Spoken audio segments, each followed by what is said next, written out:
جو کوئی بھی دین کو مطالعہ کرے اس کے ایبسٹریکٹ ویلیو کے اندر، اس کے احکام کے پیچھے جا کر، اس کی حکمت، اس کے فلسفے کے اندر فوراً سمجھتا ہے کہ یہ پورا ایک پیچیدہ وہاں مختلف ایک نظام ہے. یہ ٹکڑوں میں بڑی کی کوئی چیز نہیں ہے.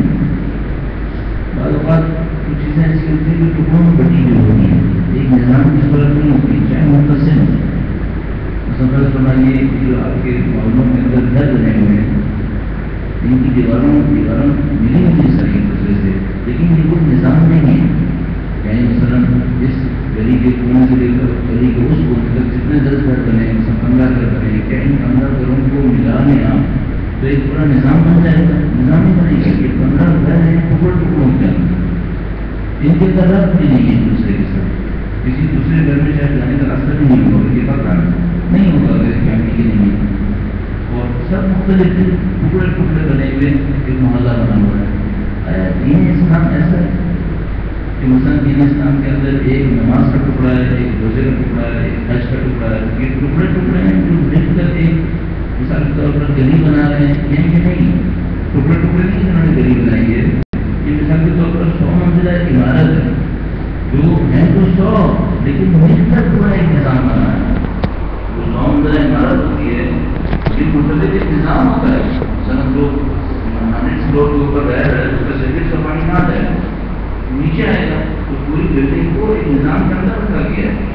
سارے کا پانی منتظر ہے، سب کی الیکٹریسٹی، اس کی لیٹ، اس کی وینٹیلیشن، اس کی ایئر کنڈیشننگ، سب کے سب ایک دوسرے سے منتظر ایک پورا نظام بنا ہوا ہے. تو اب دین اسلام کے غریب کے گھروں کی طرح ٹکڑے ہیں، یہ پورا نظام ہے. ہم سب کو معلوم ہے کہ یہ پورا نظام ہے، یہ ٹکڑوں میں نہیں ہے. اگر ٹکڑوں میں ہو اور نظام ہو تو اس کا فرق کیا ہوتا ہے؟ اگر نظام نہیں ہے تو یہ ہو سکتا ہے کہ ایک ٹکڑا صحیح فنکشن کرے، دوسرا ٹکڑا صحیح فنکشن نہ کرے. اگر نظام نہیں ہے تو یہ ہو سکتا ہے نظام کے محلے کے اندر پھر جو 10 گھر ہیں، اس 10 گھر میں سب کے اندر لوگ ایک جیسی زندگی گزار رہے ہیں. نہیں، مثلا ایک گھر میں شاید ماتم ہو، دوسرے گھر میں خوشی ہو رہی ہوگی. ایک گھر میں مالی لحاظ سے تالاب میں رفع میں رہ رہے ہوں گے، دوسرے گھر میں مالی لحاظ سے خوشی میں رہ رہے ہوں گے. ٹکڑے میں یہ ہو سکتا ہے کہ ایک ٹکڑا تو بہت اچھا جا رہا ہے، دوسرا ٹکڑا بہت خراب جا رہا ہے. لیکن سسٹمس میں ایسا نہیں ہوتا. اگر سسٹمس میں آپ ایک دوسرے کو خراب کر دیں گے، مثال کے طور پر کوئی آئے، مثلا 14 فلور کا بندہ آئے اور میں اپنے سارے پائپ بند کر رہا ہوں، یہ پاسبل نہیں ہے. کیونکہ اگر آپ اپنے سارے پائپ بند کر دو گے تو یہ اوپر والے نیچے والے کا کیا ہوگا؟ یہ پورا نظام ہوتا ہے. بدقسمتی سے ہم لوگ دین اسلام میں نظام نہیں سمجھ پا رہے ہیں. ہم لوگ اس کو ٹکڑوں میں دیکھ رہے ہیں. تو ایک بندہ مثال کے طور پر چلا جائے گا صدقات خیرات کی طرف، وہ جناب صدقات خیرات کیے چلے جا رہے ہیں، کیے چلے جا رہے ہیں، پتہ نہیں عمارتوں میں عمارتیں بن رہی ہیں، پتہ نہیں کیا کچھ بنے چلے جا رہے ہیں. ذاتی زندگی میں اخلاقیات میں نہیں ہے. ایسا ہوتا ہے ایک بندہ عبادات کے اوپر چلا گیا، وہ عبادت کے لیے چلا جا رہا ہے، پتہ چلتا ہے اجتماعیات سے اس کا کوئی تعلق ہی نہیں ہے. معاشرے میں ظلم پھیلے، عدل پھیلے، فسق پھیلے، فجور پھیلے، اطاعت پھیلے، اس کو کوئی ضرورت نہیں. آیا دین اسلام ایسے چل سکتا ہے؟ میں موقع کرتا نہیں ہو سکتا. دین اسلام یہ کر ہی نہیں سکتا کہ دین اسلام ٹکڑوں میں اپنے مذہبوں کو لے کر چل رہا ہو. دین اسلام کیا چاہتا ہے؟ دین اسلام جامعیت چاہتا ہے. اور یہ جو دین اسلام کے اندر ہم دیکھتے ہیں کہ اللہ کے نبی جیسی تشریف لاتے ہیں، اس ظالم کو للکار دیتے ہیں، ظلم کو للکار دیتے ہیں. اللہ کے نبی جیسی تشریف لائے، انہوں نے مثال کے طور پر مدینے جا کر ایک اپنی علیحدہ جگہ تشریف دی. حضرت موسیٰ علیہ السلام تشریف لائے، انہوں نے فرعون کو للکار دیا. حضرت ابراہیم علیہ السلام تشریف لائے، انہوں نے ظالم کو للکار دیا، نمرود کو للکار دیا. یہ سب کیوں کرتے تھے؟ ان کو پتا تھا ہم چھوٹے چھوٹے ٹکڑوں پہ کام کرتے رہیں گے اور پورا نظام غلط لوگوں کے ہاتھ میں چلے گا تو پھر نہیں چل سکے گا. یہ دین ٹکڑوں پہ نہیں چلنا ہے، اس دین میں پورے نظام کے اوپر چلنا ہے. اب یہ جو میں نے مقدمہ تھا عرض کیا، وہ اس سے عرض کیا کہ ہم میں سے اکثر کے ذہن میں ابھی تک دین اسلام کا نظام نہیں آتا.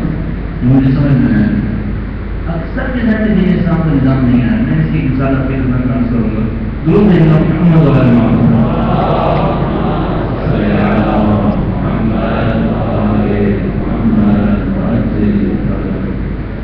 آیا ہمارے پاس دین اسلام میں ساری تعلیمات ایک جیسی ہیں؟ آیا تعلیمات کی کوئی کیٹیگری کی جا سکتی ہے؟ تو ہم دیکھتے ہیں ہاں واضح طور پہ کر سکتے ہیں. بعض تعلیمات ایسی ہوتی ہیں جن کا تعلق اعضاء اور جوارح سے ہوتا ہے. مثلا آپ نماز پڑھیں گے یا نہیں پڑھیں گے، اس کا ایک تعلق آپ کے اعضاء و جوارح سے، پھر آپ اپنے اعضاء و جوارح سے نماز کے ارکان کو، اعمال کو انجام دیں گے.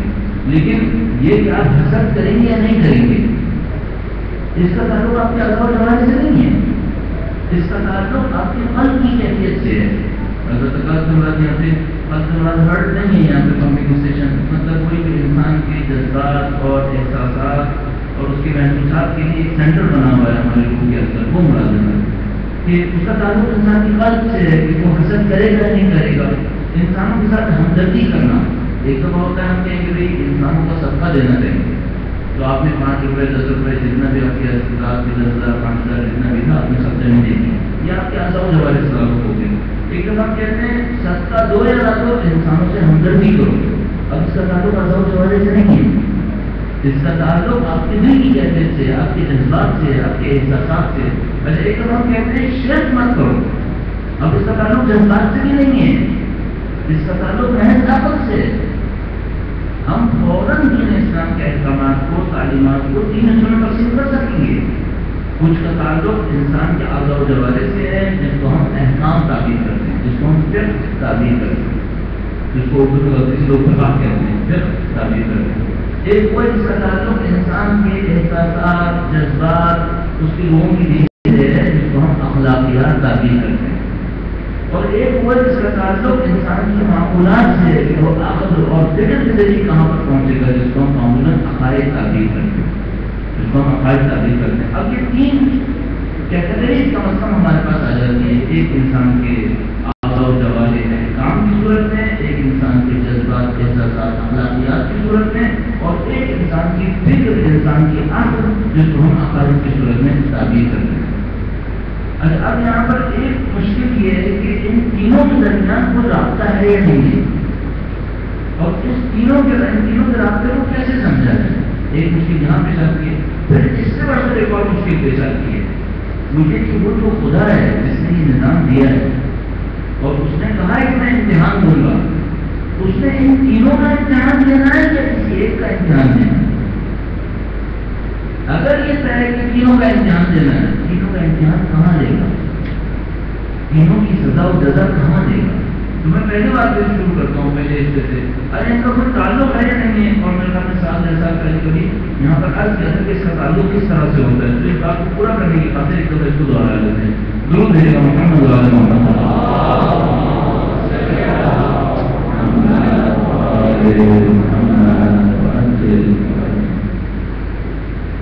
آپ میرے سارے جو جوش کو بالکل ٹھنڈے پانی کی نظر کر دیتے ہیں جب آپ درود بھیجتے ہیں.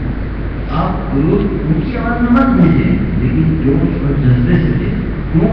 آپ تصور کیجیے، میں بعض اوقات سوچتا ہوں کتنی اللہ نے ہمیں نعمت دی ہے، ہم جہاں چاہتے ہیں بیٹھتے محسوس کر لیتے ہیں. ابھی تک الحمدللہ رب العالمین لاکھ احسان مالک کا اس کے نتیجے میں انشاءاللہ نعمت پڑے. ہم پر بندش نہیں ہے، پابندی نہیں ہے. بھائی آپ نے ہمارے بارے میں رمضان میں جلسہ کرنا تو کر لیا، کسی نے آپ کا راستہ نہیں روکا، آپ آ رہے تھے جا رہے تھے، کسی نے آپ کو پکڑا نہیں، کوئی بندش نہیں آپ کے اوپر. یہ اللہ کی نعمت نہیں ہے. خدا نہ کرے ایسا نہ ہو کہ ہم ان چیزوں کو گرانٹیڈ لے لیں کہ بھائی یہ تو چلے گا، اور خدا نہ اس کی کوئی ناشکری ہم سے ہو جائے اور اس کے نتیجے میں نعوذ باللہ چیزیں ہمارے ہاتھ سے نکلتی. آپ یہاں پہ بیٹھے مثلاً درود بھیجتے ہیں، آپ کو کسی نے پکڑا، کسی نے آپ کو پابندی لگائی، بندش لگائی، نہیں لگائی، تو آپ ان کاموں کو اہمیت دینے لگے کہ نہیں یہ اللہ کی نعمت ہے، ہمیں سے فائدہ اٹھانا ہے. اور ان کاموں کے اوپر اپنے اندر ایک میں کہوں گا اپنے میں تو عرض کرتا ہوں، میں تو اپنے اوپر فخر کرتا ہوں، میں فخر الحمدللہ. خدا اس کام کو اگر لینا چاہتا تو دنیا میں 6 ارب سے زیادہ انسان کسی سے بھی لے لیتا. نہیں کروانا تھا تب بھی چلو کروانے کے لیے اگر ہماری کوئی اس کے اندر حیثیت نہیں ہے، ہم نے کوئی کنٹریبیوشن نہیں کیا، خدا نے ہم سے کروا لیا، تو کروانے کے لیے بھی ایک احسان تھا جو اس نے 6 ارب سے ہمارا انتخاب کر دیا. یہ بڑی بات ہے. درود بھیجے محمد وعلی محمد.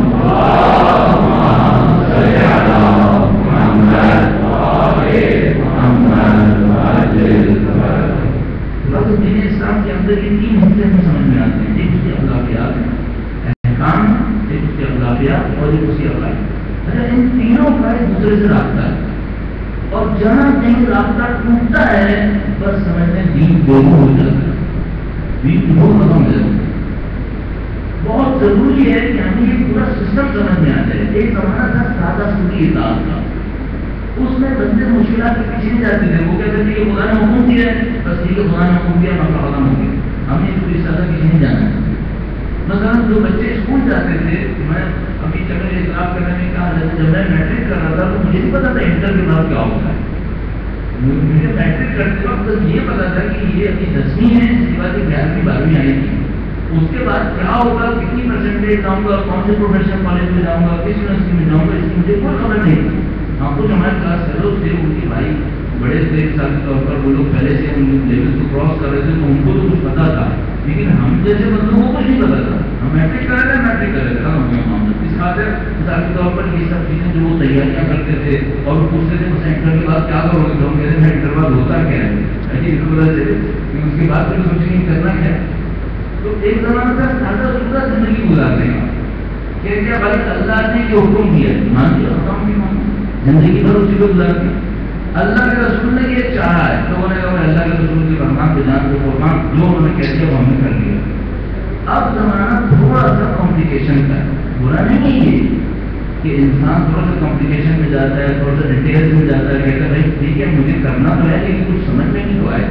آپ ایک زمانے میں ڈاکٹر کے پاس جاتے تھے، ڈاکٹر سے کہتا تھا بھائی یہ دوائی صبح اتنی شام اتنی، یہ ختم ہو گیا معاملہ، جاؤ۔ آپ نے کسی پیسے پکڑایا واپس چلے گئے، آپ نے نہیں پوچھنا تھا کہ بھائی یہ میرے میں جائے گی تو اس کا ہوگا کیا تھا، یہ بھی پتا تھا میرے میں جائے گی، یہ کھانا نہیں، بس ٹھیک ہے کھا لیں گے موقع ختم ہو جائے گا۔ لیکن ابھی کیا ہوتا ہے، ابھی آپ ڈاکٹر کے پاس جاتے ہیں، اس سے پوچھتے ہیں بھائی ٹھیک ہے آپ دوائی دے رہے ہو، آپ ایکسپرٹ ہو، لیکن کچھ مجھے بھی تو بتاؤ کہ میرے ساتھ ہوا کیا ہے۔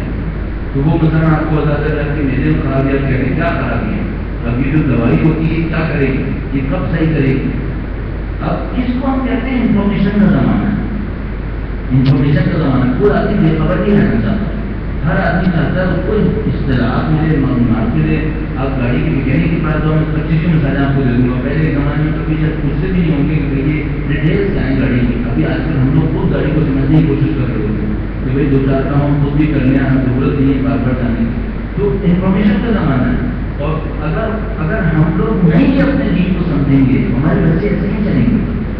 یہ جب تک دین کو اپنے عقل اور اپنے شعور سے مطمئن ہو کے حاصل نہیں کریں گے کہ دین کو نہیں چلیں گے۔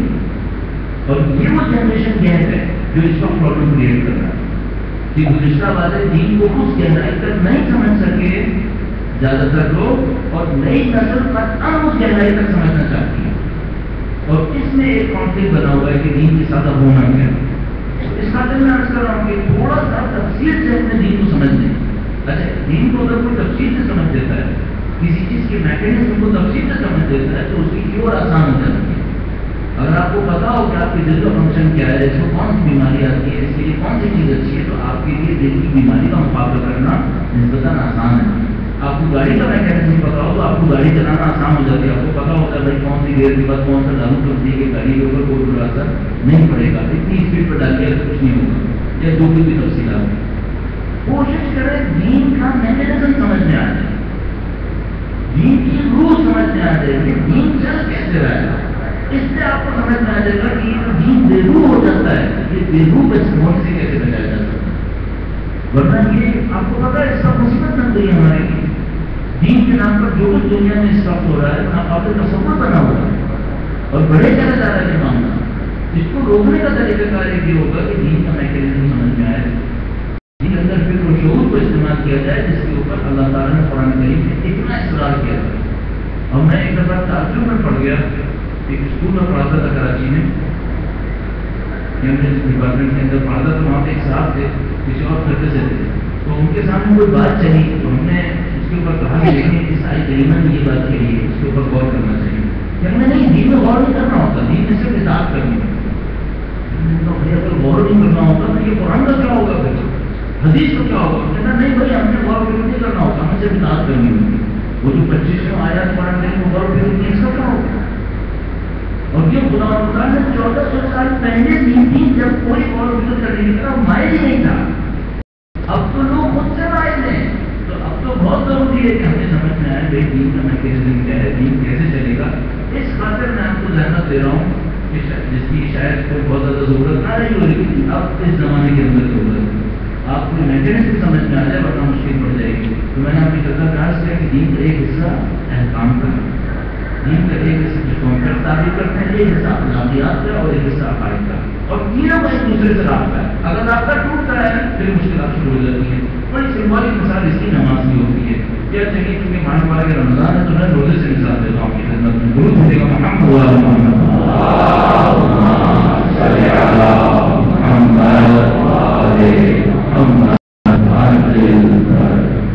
آپ ہمارے رمضان کا روزہ رکھیں گے. روزہ رکھنا ہے الحمدللہ رب العالمین، پہلے دن کی توفیق نصیب ہو گئی، اللہ کا شکر ہے. یہ جو آپ نے روزہ رکھا ہے یہ آپ کے اعضاء اور جوارح سے تعلق رکھتا ہے.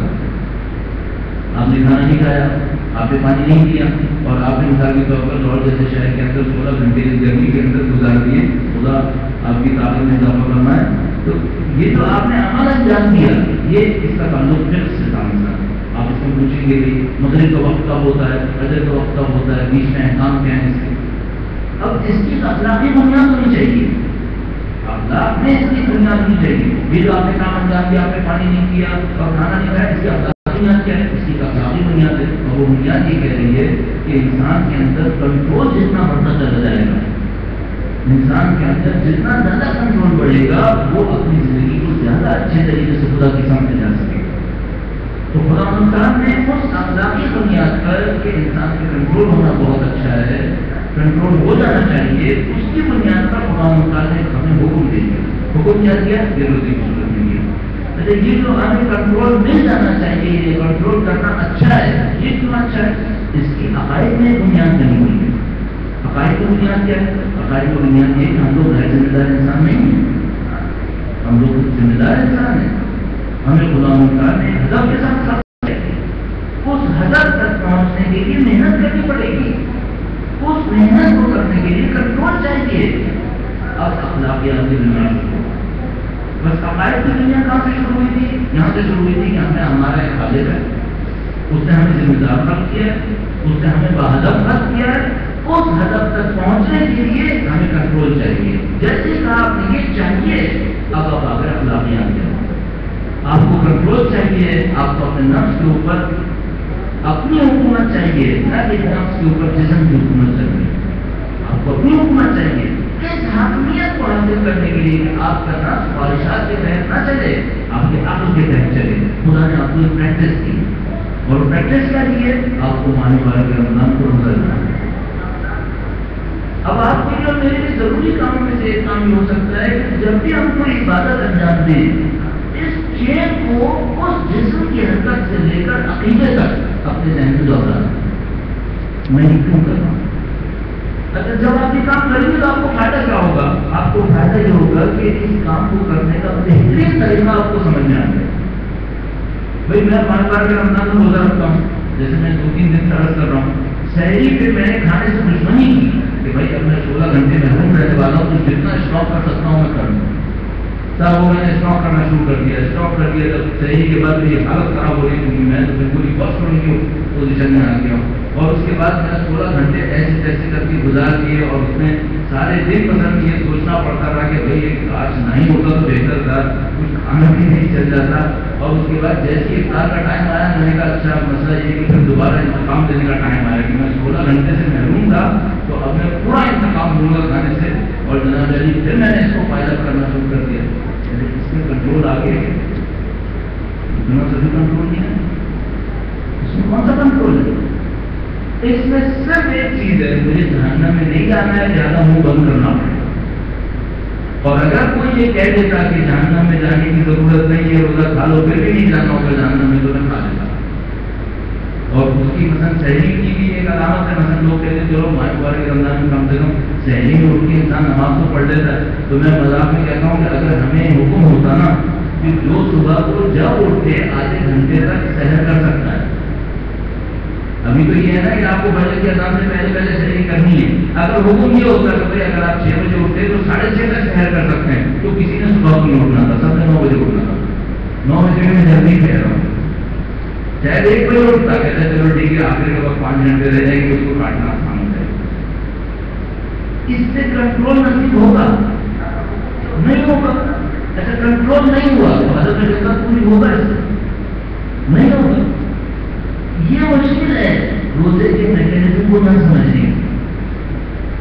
اس خاطر میں آپ عرض کر رہا ہوں اپنے دین کے میکینزم کو سمجھیں, اپنے دین کے نظام کو سمجھیں اور نظام کو لے کر آخر تک جائیں, حضرت خلقت تک پہنچائیں. اب کسی کے ساتھ دعاؤں کے سلسلے میں ایک گزارش کرتا ہوں, درود بھیجیے گا محمد والے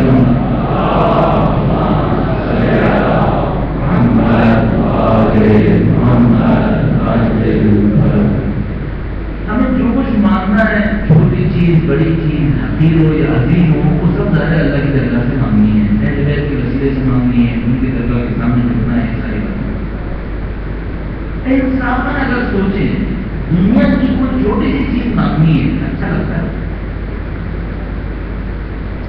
تو اگر اصولی طور پر دیکھیں تو دنیا کی چھوٹی چھوٹی چیزیں مانگنا اس بڑے نظام کے اندر رہتے ہوئے اتنا اچھا نہیں لگتا. اللہ کا خدا کہتا ہے, جیسے کہ ہمارے پاس ایک حدیث قدسی موجود ہے, حضرت موسیٰ علیہ السلام نے قرآن مطالعہ میں فرمایا, اس طرح کی حدیث قدسی مشہور ہے کہ فرمایا کہ تم مجھ سے مانگو چاہے جھوٹے کا تسمہ ہی کیوں نہ مانگو مجھ سے, ٹھیک ہے, خدا دینے والا. تو یہ بات صحیح ہے کہ ہمیں ہر چیز خدا سے مانگنی ہوتی ہے, لیکن انصافاً مثلا میری تنخواہ 20,000 ہے, 25,000 ہے, میں خدا سے کہہ رہا ہوں خدا 28,000 ہو جائے تو کتنا اچھا ہے. اب یہ جو 3,000 روپئے مہینہ میں خدا سے مانگ رہا ہوں کچھ بہت اچھا نہیں لگتا کہ انسان مثلا شب قدر میں بیٹھا ہو خدا کے سامنے یا اللہ کیا آپ کرنے پر خدا 3,000 روپئے اضافہ کر دیں. انسان کے لگتا ہے یار کہ آپ کی قیمت ہے, اتنی سی چیز مانگنی اللہ کے سامنے پہنچ کر. اس کا کیا راستہ کیا جائے کہ بھائی دنیا مانگنا اچھا نہیں لگتا ہے انسان کو, اللہ سے جا کے دنیا مانگنا. اس کے لیے کیا کرے, جو کچھ بھی مانگ رہا ہے اس کو آخرت تک پہنچا, آخرت تک دے دے. مطلب پڑھ کر میں پروجیکٹ چلا رہا ہوں, مجھے پتا ہے پروجیکٹ میں مشکلات آتی ہیں, میں خدا سے کہتا ہوں خدا ہے میں یہ پروجیکٹ کر رہا ہوں, اس کو کس طریقے سے کامیاب کر دے, یہاں تک نہ مانگوں. وہ خدا یہ پروجیکٹ کامیاب کر دے, اس پروجیکٹ کے ذریعے سے تیری بندوں کی خدمت ہوگی, تیری بندوں کی خدمت ہوگی, مجھے آخرت ہے ثواب ملتا ہے. دنیا سے دین کو عظمت دیں, دین کو ترقی دیں. جو بھی مانگنا ہے وہ کسی تک لے دو, آخرت تک لے دو. اس کا فائدہ کیا ہوگا, ہم اگر سے دنیا نہیں مانگیں گے, ہم خدا سے آخرت مانگیں گے.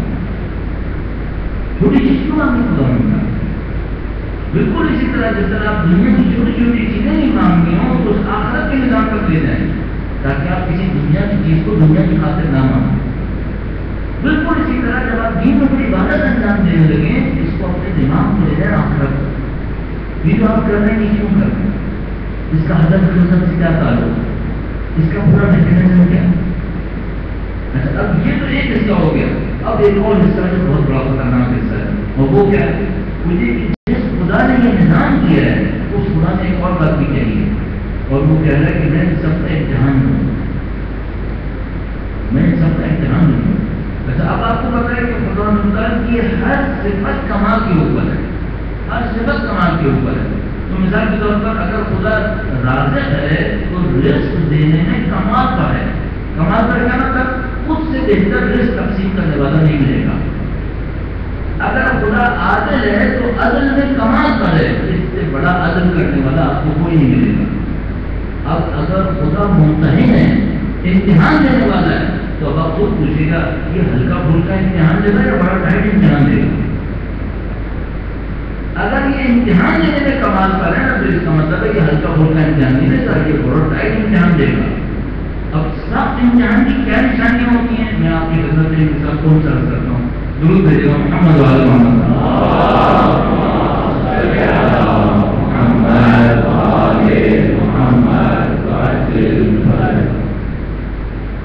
وہ میں ایک ٹیچر ہوا کرتے تھے ہمارے, میں ایک انسٹیٹیوٹ میں پڑھا کرتا تھا, وہاں پر ہم لوگ میتھمیٹکس پڑھا کرتے تھے, ریاضیات وہاں پہ نام بھی کہتے تھے. تو جناب وہ ریاضیات کے وہ ٹیچر تھے, وہ بہت قابل آدمی, بہت قابل, اور میتھمیٹکس کی فلاسفی کو بھی بہت اچھی طرح جانتے تھے. مجھے یاد ہے ہمارے کلاس فیلو ہوتا تھا, اس نے میتھمیٹکس کے پروفیسر کو ایک دفعہ ہمارے فلاسفی کے ٹیچر تھے آبا فیاضی نام کر کے, آج کل ایران میں بہت مشہور ہے ان کو فلسفہ, ان دونوں کو ایک معاملے کے اوپر آمنے سامنے لا کے کھڑا کر دیا. تو وہ جو میتھمیٹکس کے ٹیچر تھے وہ فلاسفی کے ٹیچر کے سامنے آئے تو ٹھیک ٹھاک یعنی اچھا معرکہ ہوا پھر دونوں کا. کیونکہ وہ میتھمیٹیکل فلاسفی میں ایکسپرٹ تھے اور یہ اسلامی فلاسفی میں ایکسپرٹ تھے. تو جب دونوں کی گفتگو ختم ہو گئی تو ہمارے فلسفے کے ٹیچر نے اس لڑکے کو کہ تم نے ایک کارنامہ کیا, ہم دونوں کو لا کے کھڑا کر دیا, ورنہ ہم دونوں کے درمیان ڈسکشن کبھی نہیں ہونا تھا. تو وہ بڑے قابل استاد تھے میتھمیٹکس کے. وہ کیا کرتے تھے, وہ پیپر بناتے تھے, یا مثال کے طور پر اپنے لیکچر کے دوران ایگزامپل دیا کرتے تھے.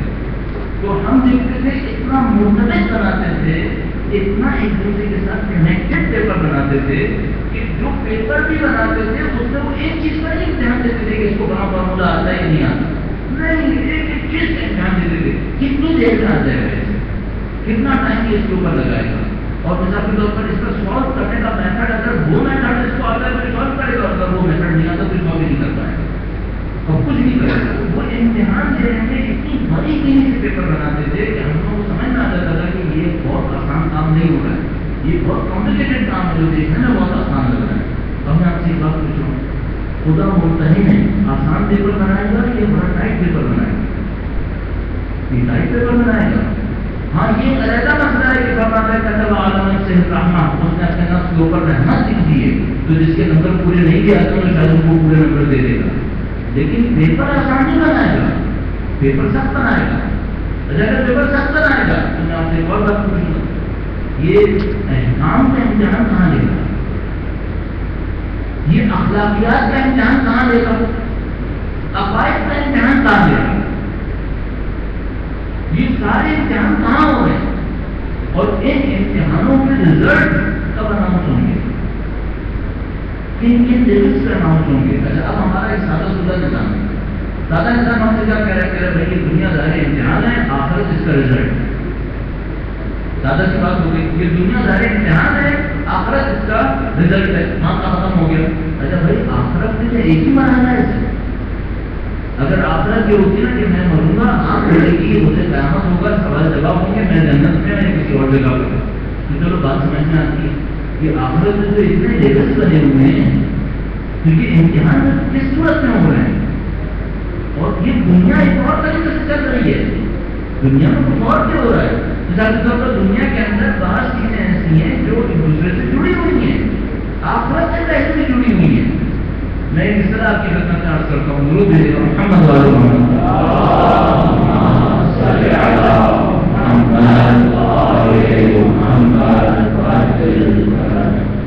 دنیا میں ہم ایک اصطلاح استعمال کر رہے ہیں دین اسلام کے اندر, ہم بھی اور باقی بچے بھی, اس کو ہم لوگ کہتے ہیں مکافات عمل.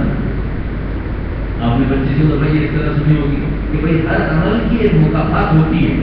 اچھا ان مکافات میں اور آخرت کے رزلٹ میں کیا فرق ہوگا؟ مکافات ہوتی ہے, ایک عمل آپ نے انجام دیا, اس کی مکافات اٹھانی پڑتی ہے, اس کا ایک بدلہ اٹھانا پڑتا ہے, اس میں اور آخرت میں کیا فرق ہے؟ اچھا اگر کسی نے یہاں پر مکافات عمل سے کچھ اٹھا لیا ہے, آخرت میں اس کو پھر دوبارہ امتحان کا رزلٹ دینا نہیں ہے, پھر دوبارہ کیا ہو جائے گا؟ بھائی دنیا میں قانون بنا ہوا ہے, کہتے ہیں اگر ایک مسئلے کے اوپر, ایک جرم کے اوپر ایک دفعہ سزا دے دے, بندے نے ایک دفعہ سزا اٹھا لی تو اس کے اوپر دوبارہ کیس نہیں ہو سکتا ہے. اللہ کے نزدیک میں ایسے ہی ہے کہ وہاں کو کچھ اور چل رہا ہے, اور پھر وہ بنیادی سوال مکافات عمل کا آخرت کے سوال جواب سے کیا کرنا ہے. اب یہاں پر ایک اور نظام بھی ہے جو ہمیں تھوڑا سا محنت کریں تو ہمیں سمجھنے میں بہت ہی آسانی ہو جاتی ہے. وہ کیا ہو سکتا ہے؟ کوئی بات ہو سکتی ہے کہ یہاں پر دنیا میں خدا مطالعہ نے بہت سارے ظاہری احکام کا پابند کیا ہوا ہے, اور دنیا کو ان ظاہری احکام کے اوپر اس نے چلا دیا. یہاں ظواہر کی دنیا ہے. مثال کے طور پر جو آدمی صدقہ خیرات کرے گا اس کی دولت بڑھے گی, مسلمان ہونا شرط ہے کیا؟ نہیں, کافر بھی ہوتی ہے. جو آدمی صلہ رحم کرے گا اس کی عمر بڑھے گی, مسلمان ہونا شرط ہے؟ نہیں, کافر بھی ہوتی یہی ہوگا. جو آدمی بڑا کام کرے گا اس کے ساتھ یہ ہوگا, اس کے لیے کافر, مسلمان, مومن, فاسق کی شرط ہے کوئی شرط نہیں ہے. یہ وہ مکافات عمل ہے, یہ سب کے لیے, اس میں کوئی قید نہیں, کوئی بندش نہیں. جو یہ کرے گا اس کو یہ ملے گا.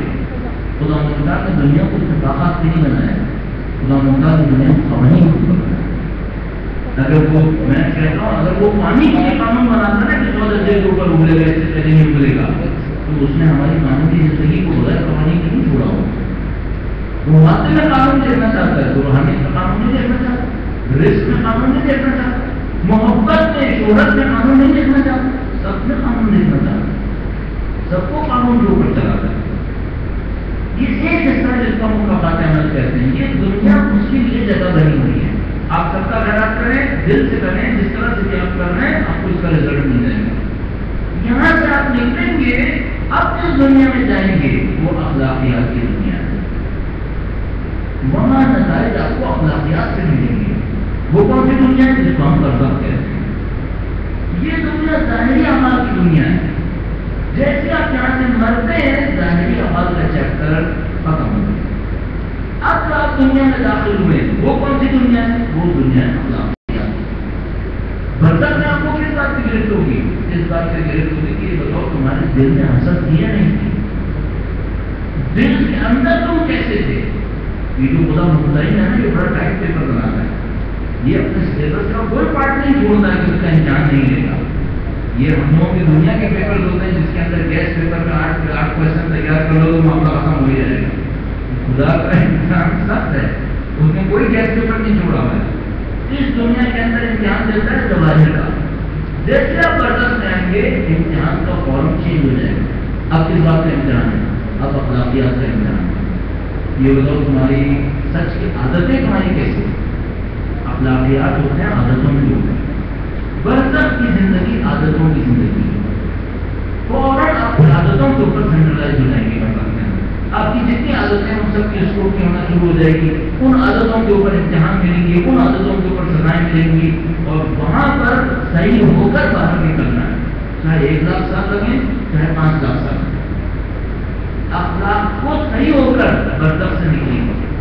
اب میں نے عرض کیا کچھ لوگ تو اتنے تیار ہیں کہ وہ بقول میں نے ایک کتاب کے اندر کہا کہ کچھ لوگ دنیا کے اندر اپنے اخلاقیات کی اتنی تیاری کر دیتے ہیں کہ جیسے ہی وہ مرتے ہیں 3 دن کی برزخ لیتے ہیں آخرت میں پہنچ جاتے ہیں. کیوں؟ انہوں نے اخلاقیات کی ساری تیاری, سارے امتحان دنیا میں دے دیے. ان کا معاملہ صاف ہے.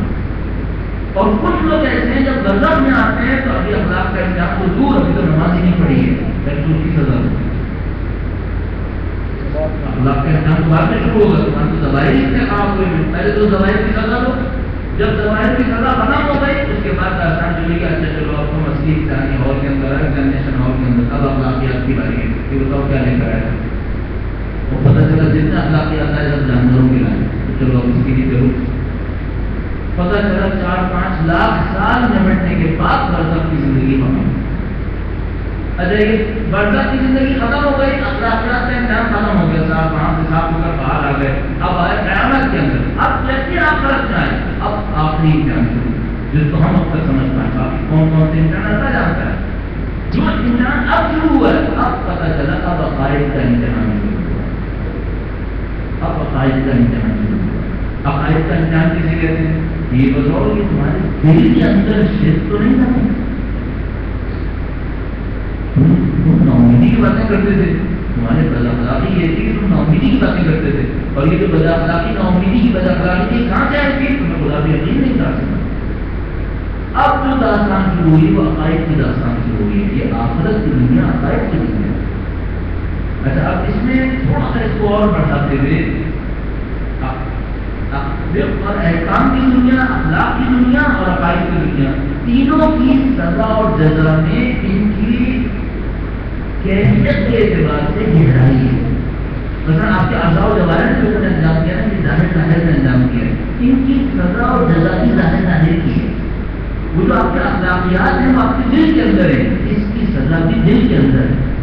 اور وہ جو عقائد کی سزا اور جزا ہے وہ کہاں پر ہے؟ وہ اس سے روح کے اوپر جانی پڑ رہی ہے. اسی اعتبار سے گہرائی بھی آتی ہے. لہٰذا جو آخرت کا مزہ ہے وہ برزخ میں نہیں آئے گا, اور جو برزخ کا مزہ ہے وہ دنیا میں کبھی نہیں آئے گا.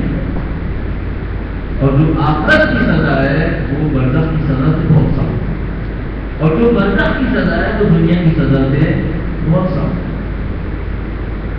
اب آپ نے سارا سن لیا.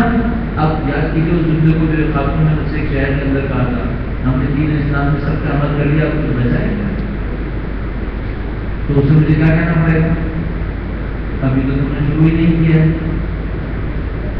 تم نے سارے دین کے احکام پہ عمل کر لیا ہے. نمبر 1 سارے دین کی اخلاقیات پر عمل کر لیا ہے. نمبر 2 عقائد کے اندر خالص ترین اخلاقیات عقائد پہ پہنچ کر گئے کہاں زبان سے کہہ رہا ہوں کہ میں قیامت پہ مجھے یقین ہے لیکن حقاً قیامت پہ یقین ہے. آیا میرے دل کی عجیب گہرائیوں کے اندر یہ یقین اترا تھا. اگر میں خدا کو واقع اتنا یقین رکھتا ہوں تو پریشان کیوں ہوں گا. یہ کہ سید الشہداء شمشیر کے نیچے اور جناب چھری کے نیچے کرنا ہے رضم رقبہ ایک تسلیم انجام دے میرے اندر کیوں نہیں تھا اگر میں واقع تمام کام انجام دے چکا ہوں.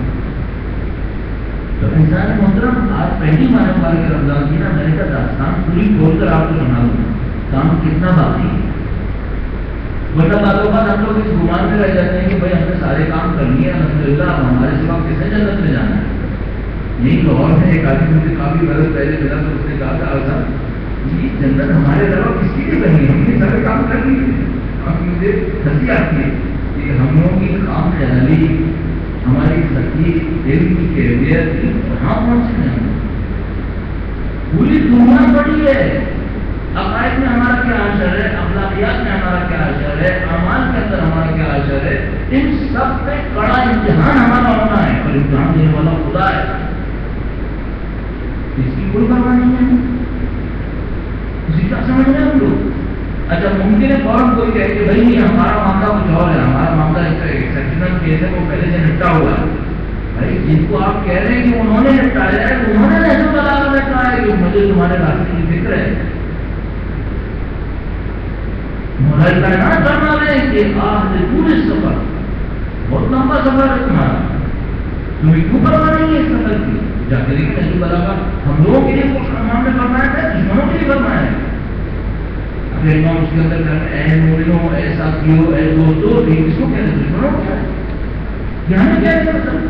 اگر ہمیں کہہ رہے ہیں تو ہم سے کہہ رہے ہیں تو پرواہ کرو تمہارا سفر بہت لمبا ہے.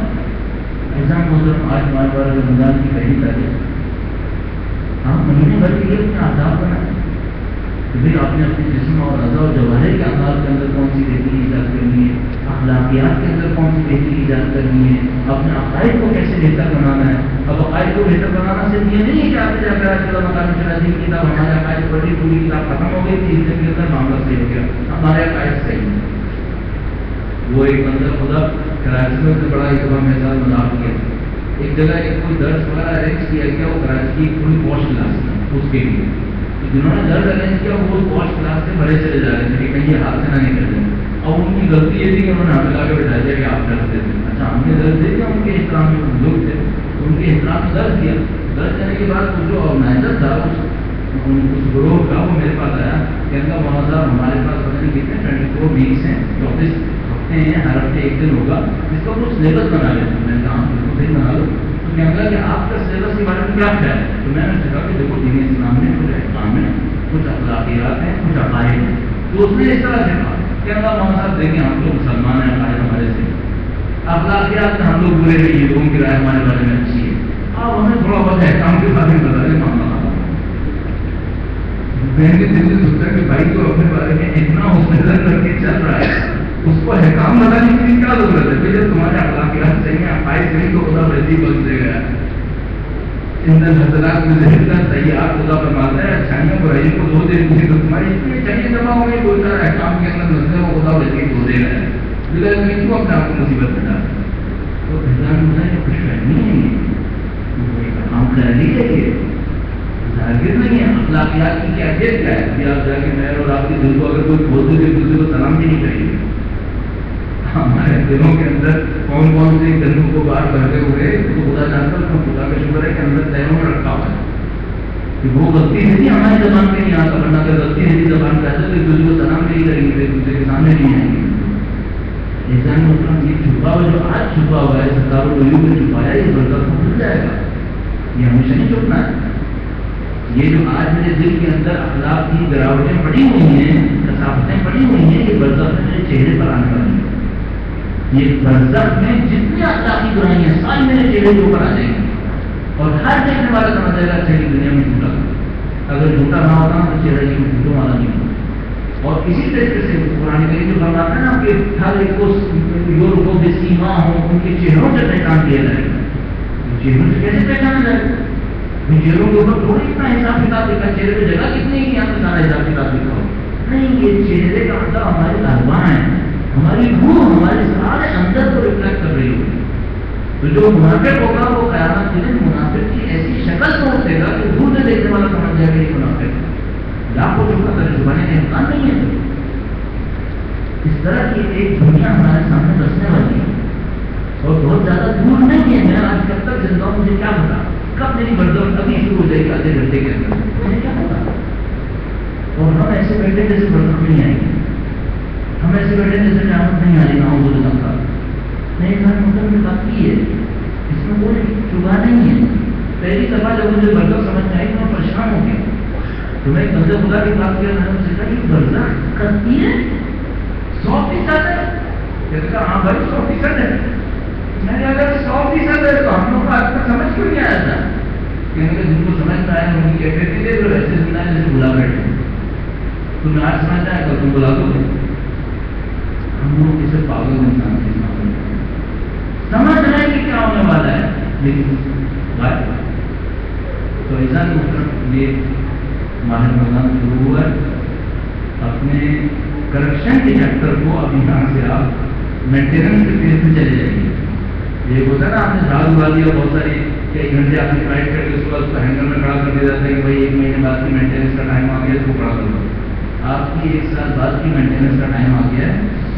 اب آپ اس کو مینٹیننس کے فیز میں ڈال دیجیے اور اس کے اندر جو پرابلمس آئی ہوئی ہیں جو 1 سال سے نہیں آئی ہیں، یہ حکومت پاکستان کی طرح ہے 50 سال سے بغیر مینٹیننس کے چل رہا ہے. اب اس کو مینٹیننس کے فیز میں ڈال دیجیے ورنہ یہ کولیپس کر جائے گا. اور یہ جو آپ اور میں یہاں بیٹھے ہیں نا، اس کا مطلب ہے ابھی کولیپس نہیں کیا ہے، ابھی خدا نے دروازہ کھلا رکھا. میں بار بار سوچتا ہوں، اب یہ میں کے اوپر اتنا اصرار ہو گیا صحیح بھی غلط ہو، بار بار اس کے بات معاملہ آتی ہے کہ خدا نے سید الشہداء کی یاد کا دروازہ کھلا رکھا ہے. اس کا مطلب یہ کہ ابھی سسٹم کولیپس نہیں کر رہا ہے، ابھی بچاؤ. خدا نہ کرے نعوذ باللہ جس دن یہ کولیپس کر گیا نا تو یہ دروازہ ہماری بند ہو جائے گا. نعوذ باللہ، اصل نعوذ باللہ. ابھی سید الشہداء کا نام ہمارے لیے کھلا ہوا ہے. یہ بڑی بات ہے. تو خدا مطالعہ ہمیں سید الشہداء سے منسوب ہونے کی اجازت دے رہا ہے. یہ خدا مطالعہ کا بڑا انسان. اس کا مطلب یہ ہے کہ ابھی کچھ رمق باقی ہے، ابھی اس میں کچھ اثر باقی ہے. تو آپ اس نمک سے فائدہ اٹھا لیں اور اس میں روح ڈال دیں، اس میں جان ڈالیں. ماہ بار رمضان آپ کے سامنے اس کی برکتوں سے پیدا ہوگی. اور جو میں نے 3-4 دن میں آپ کو رمضان کی تیاری کے لیے، ماہ رمضان کی تیاری کے لیے چند درس کیے تھے، جس پر خود بھی عمل کرنے کی کوشش کر رہا ہوں، آپ بھی عمل فرمائیے گا. تو خود بخود آپ کے پڑھنے کے دروازے کھلنا شروع ہو جائیں گے. اور آج جو بھی آپ کی خدمت میں تفصیل سے عرض کیا ہے، اور اس کو تفصیل سے اسی لیے عرض کیا کہ پہلے دن آپ کے لیے پکچر کی گرفت ہوتا ہے، اس کے اوپر غور فرمائیے گا. امتحان آسان نہیں ہونا چاہیے اور ہم مقامات عمل سے گزر رہے ہیں. یہ مقامات عمل کچھ بھی نہیں ہے اس کے مقابلے میں جو برزخ ہونے والا. ہمارے پاس ایک روایت موجود ہے، کسی نے کہا کہ اگر خدا نے اپنا برزخ کا نظام دیا ہی تھا جس میں سزا دی ہے، جزا دی ہے، تو تھوڑا سا تو کہیں ہمیں پہلے سے بتا دیتا. بھائی جو دنیا میں امتحان ہوتے ہیں اس کے سیمپل پیپر آ جاتے ہیں کہ بھائی ایسا پیپر ہوگا. کسی نے کہا کہ ہمیں خدا برزخ تھوڑی سی تو دکھا دیتا کہ بھائی میرا انعام کیسا ہونا ہے، سزا کیسے ہونی ہے. تو روایت میں موجود ہے، امام نے فرمایا کہ اگر تم لوگ برزخ کی ذرا سی سزا دیکھ لیتے نا تو خوف کے ہماری دنیا نہیں مر جاتی. تم لوگوں نے دیکھنے کا کام تو نہیں تھا. اور تم لوگ اگر برزخ کی جزا دیکھ لیتے تو شوق کے ہمارے دنیا میں مر جاتے. اب میں سوچتا ہوں یہ تو برزخ کا بتایا ہے، آخرت کیا ہے؟ برزخ تو پھر اخلاق کی دنیا ہے. وہ جو عقائد کی دنیا ہے اس کا کیا ہے؟ غنیمت دنیا ہے. تو ایسا سید الشہداء کے نام کے سفر میں اپنے آپ کو دنیا میں لے کے چلیں. تعمیر کی دنیا ہے، ترقی کی دنیا ہے. چھوٹی چھوٹی خرابیوں کو نظر انداز نہ کرنا ہے اور اس کے اوپر محنت کریں، کیونکہ کوئی بھی خرابی بڑی ہو سکتی ہے. کوئی بھی خرابی بڑی ہو سکتی ہے، چاہے وہ اخلاق کی ہو، چاہے وہ عقائد کی ہو، چاہے وہ اعمال کی ہو. پھر میں اس کا سید الشہداء کے نام پر کرتا ہے. شب جمعہ ہے آج. شب جمعہ واقعہ عجیب بات ہے. کیونکہ آپ سعودیہ تشریف لے جائیں، مکہ مدینہ، آپ دوسرے فرقوں والوں کو شب جمعہ سے بالکل غافل پائیں گے، کوئی خاص کام نہیں شب جمعہ۔ باقی مخاطب جناب نے دیکھے تو آپ کو نظر آئے گا اس میں لکھا ہے اہل بیت نہیں، ہم نے اپنے ماننے والوں کے لیے رکھی ہے تاکہ ہمارے ماننے والے شب جمعہ کی برکت سے فائدہ ہو۔ آج شب جمعہ ہے، نہیں معلوم ہمیں کون سی برکت ملی ہے نہیں ملی ہے، ہمارے گھر رمضان بھی ہے۔ ہم چونکہ ہر روز آخر میں کچھ مسائل پڑھتے ہیں، نہیں معلوم دل چاہتا ہے کسی کے مسائل پڑھنے میں۔ شب جمعہ ہم لوگ فقیر ہیں، جگہ ہے اس گھر کی، اور یہ جتنا وقت آپ نے گزارا ہے، آپ گھروں سے نکلے یہاں تک آئے، اور جتنی بھی آپ نے محنت کی، یہ سب در حقیقت گدائی اور فقیری کا ایک انداز ہے کہ خدا سے کہیں گے خدا بڑے بندے ہیں تیرے، لیکن تیرے گھر کے بندے ہیں، کہاں جا سکتے تیرے گھر کے بندے، اور تیرے حبیب کے چاہنے والے ہیں اس کے خاندان سے ہوتا ہے۔ نہیں معلوم پروردگار عالم نے بیوی کی ذات مقدس کے اندر کون کون سی برکات رکھی۔ اللہ کے رسول کھڑے ہو جایا کرتے تھے، ہاتھوں کو پھیلایا کرتے تھے، پیشانی کا بھروسہ دیتے تھے۔ جب ان کی محفل میں کوئی آتا تھا اور دینے کے لیے کچھ نہیں ہوتا تھا تو فاطمہ کے دروازے پر جاؤ یا یقیناً تمہیں مل جائے۔ میں سوچتا ہوں 1400 سال کے فاصلے پر اگر آج ہم دوبارہ بیوی کے دروازے پہ کھڑے ہوں تو کیا نہیں ملے گا؟ رسول نے مدد نہیں کیا۔ اس کا مطلب یہ کہ اگر آج کوئی 1400 سال کے فاصلے پر بھی جا کر ان کے دروازے پر کھڑا ہو اور اس بیوی کو نصیب ہونا چاہیے۔ ایسا شب جمعہ ہے، آپ نہیں کے معاملے حالات سے گزر رہے ہوں گے، کسی توفیقات سے گزر رہے ہوں گے، ایک دفعہ اپنی فکروں کو مدینہ میں بھی اپنے ذہن کے اندر سوچے کاش خدا ہمیں سوچ کر نصیب کر دے جیسے ہم بیوی کے دروازے کے سامنے کھڑے ہوتے۔ ایک دفعہ مدینے میں زیارت کی ہم لوگ موجود تھے، چند افراد بیوی کے کمرے کے برابر میں جگہ جو اصحاب صفا کی بنی ہوئی ہے وہاں پر بیٹھے ہوئے تھے، تو نہیں معلوم کہ بیوی کا حسن دیکھتے دیکھتے اچانک میرے ذہن میں یہ سوال آیا کہ یہ کوئی دروازہ ہے تو بیوی کیا ہوگا؟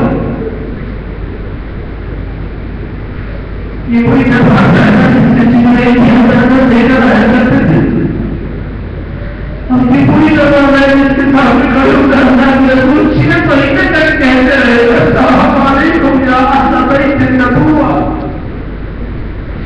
وہ بات ہے جب پوری بیوی کی طرح کے سامنے کھڑے ہو گئے، احترام کے اوپر انداز کیا، بس ایک پہلو سمجھ میں آتا ہے یہ حملہ ہونا سن تھا برطریت تھی، لیکن انسان ایک لمحے کو جو ہوتا ہے جب کو سن بھی کرے گی۔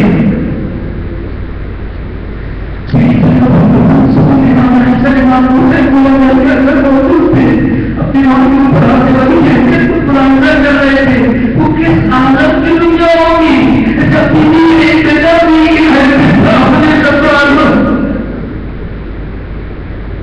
اپنے ممکن مسائل کو بہت تھا، اپنے مسائل کو دیکھتے دیکھتے تیار ہو گئی، مجھے بتا ہے